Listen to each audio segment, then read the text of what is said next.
Illustration 9. Valluvar is a sole trader dealing in textiles.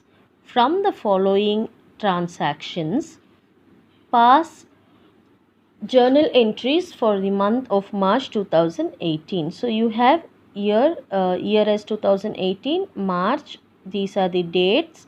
These are the transactions. Okay. So first one is commenced business with cash, with goods. Both are given. Okay. So goods means always we treat it as stock. Okay. Now for this the entry should be, normally what we write is cash account data to capital account, right? Now you have to club these two together, which means both are to be debited because these two are coming into the business. Cash is coming into the business, even stock is coming into the business. So you will debit these two. What comes in should be debited, right? So these two are to be debited, and in what form? In the form of the capital, which is the personal account. So now you will write cash account debtor, stock account debtor to Valluvar's capital account. When you write the amount, you have to be very much clear that towards the cash you write 90,000, towards the stock you write 60,000. Add these two values and write in the credit column next to the Valluvar's capital account. Please do not forget, because this is where we make, most of you make mistake. So whenever you have this kind of transaction, we call this as compound entry. Okay, together we are writing. So here cash account debtor 90,000, stock account debtor 60,000 to Valluvar's capital account. Add these two value, you get 1,50,000 the credit side. Because as per the rule, double entry system, rule of double entry system, your debit should be equal to the credit. So always these two should be equal. The second one is purchased 20 ready-made shirts from X and Co. You don't bother what is being purchased, okay? Whenever it is given like stock, shirts and all, you don't bother about it. You just take the purchases as one account. Purchases always will be debited because whenever we purchase, we are spending the amount, right? So purchase is a nominal account, so automatically expenses and losses should be debited. So purchase here should be debited. From whom are we purchasing? We are purchasing on credit. So from whom are we purchasing? We are purchasing from X and Co. So he is the giver of these shirts. So this person is to be credited. So you will write purchases account debtor to X and Co account, credit purchase made for rupees 10,000. And the third one is cash deposited into bank through the CDM. Okay, anyway it is going to be bank only, because through CDM means again receiver is bank only, right? So now cash and bank are the accounts that are involved in this.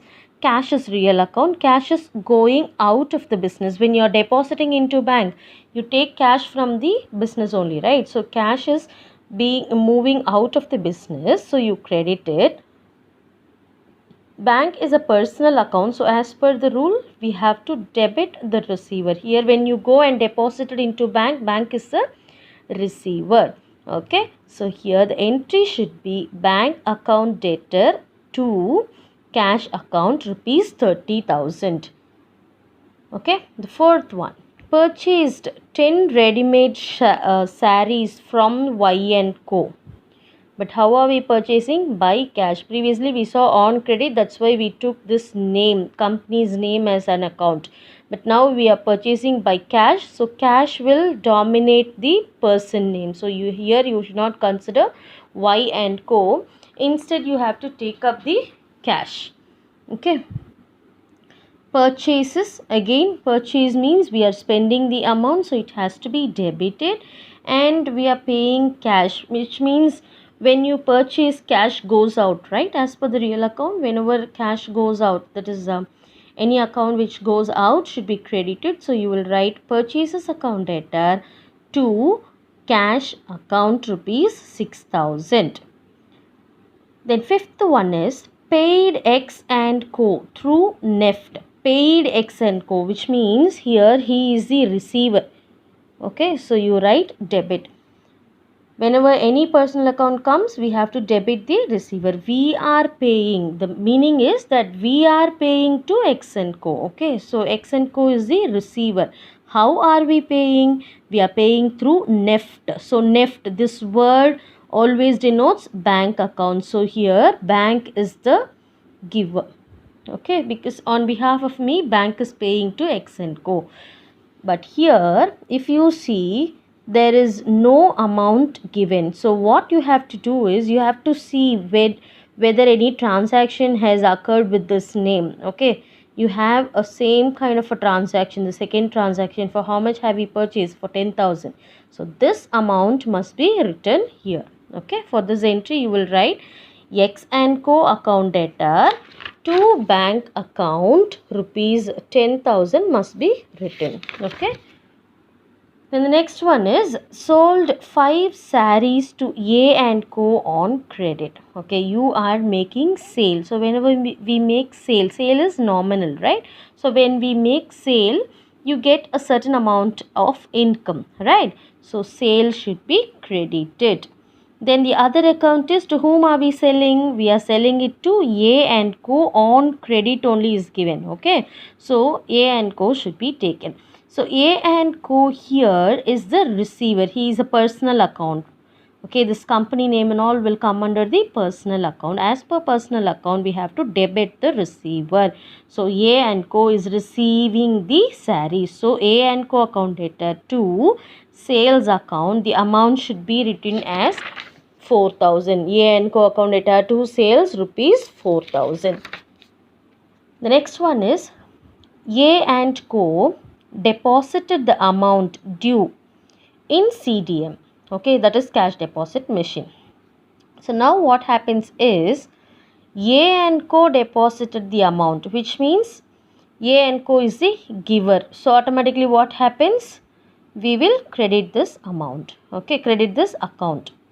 Then how is he depositing the amount? He is depositing through the CDM. CDM means again you have to take up the bank as an account. So here also bank will appear. So bank account debtor to A and Co. Again here also amount is not given. So you have to immediately check when did we make sale to A and Co. We made sale on 6th itself. For how much? For rupees 4,000. So now you will write here the amount as 4,000. That is bank account debtor to A and Co rupees 4,000. Okay. Then the 8th one is purchased 20 sarees from Z and Co and paid through debit card, which means here also you cannot take this because we are paying the amount, right? When we don't pay the amount only, we will take up the supplier and the customer name. But here we are paying it, right? So we are purchasing. Again, when we purchase, we are spending certain amount. So it should be, it has to be debited. And since it is an expense, we are going to debit it. And we are paying, right? How are we paying? Through the debit card. So whenever you see debit card, it is to be treated as bank account. So bank account is a personal account. When we are paying through debit card, which means we are not paying directly to the supplier. Instead our banker is paying. So he is the giver. So you write purchases account debtor to bank account rupees 12,000. Okay, so you have to write purchases account debtor to bank account rupees 12,000. Then comes in 9th one, stationery purchased for and paid through net banking. So here also what are we purchasing is being specified, except goods or saree, shirts like that. The other thing like stationery, furniture, machinery, plant, all those can be specified. So now you are purchasing stationery. So take this stationery as an account. This is again a nominal account. You have to see whether we have purchased or sold. We are purchasing, which means it is an expense to us. Okay.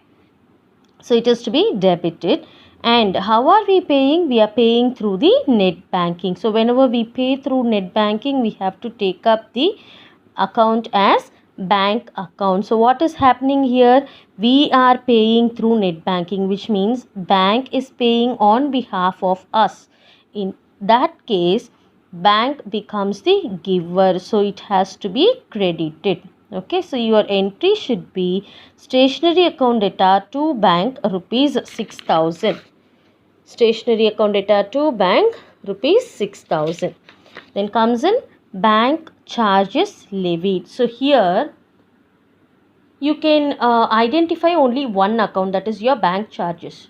The other one, who will pay the account, that is that's an invisible account that we have to identify. Okay, so here bank charges levied means who can charge in the bank, or how can the bank charges being levied or charged. Okay, here banker alone has the right to make the bank charges.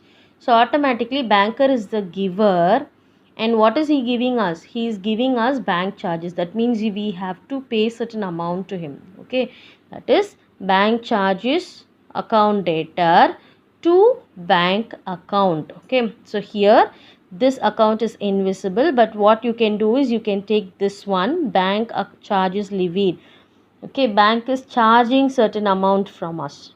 Okay, so here bank charges account data to bank account rupees 200.